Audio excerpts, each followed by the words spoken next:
Asia cup T20 టోర్నీలో ఇవాళ super 4 పోరుకు తెరలేవనుంది. గ్రూప్ ఏ నుంచి భారత్, పాకిస్తాన్, గ్రూప్ బి నుంచి శ్రీలంక, బంగ్లాదేశ్ జట్లు ఇందుకు అర్హత సాధించాయి. సూపర్ 4లో ప్రతి జట్టు ఇతర 3 జట్లతో ఆడాల్సి ఉంటుంది. ఈ నెల 26 వరకు మొత్తం 6 మ్యాచ్లు జరగనుండగా టాప్ 2లో నిలిచిన జట్లు 28న దుబాయ్లో జరిగే ఫైనల్లో తలపడతాయి. ముందుగా శ్రీలంక, బంగ్లాదేశ్ జట్ల మధ్య తొలి మ్యాచ్ జరగనుంది.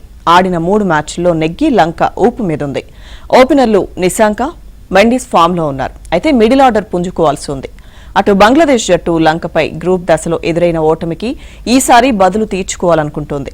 లిటన్ దాస్, హృదయ్ బ్యాటింగ్ లో కీలకం కానుండగా స్పిన్నర్లు తంజీమ్, రిషాద్ రాణిస్తుండడం సానుకూల అంశం.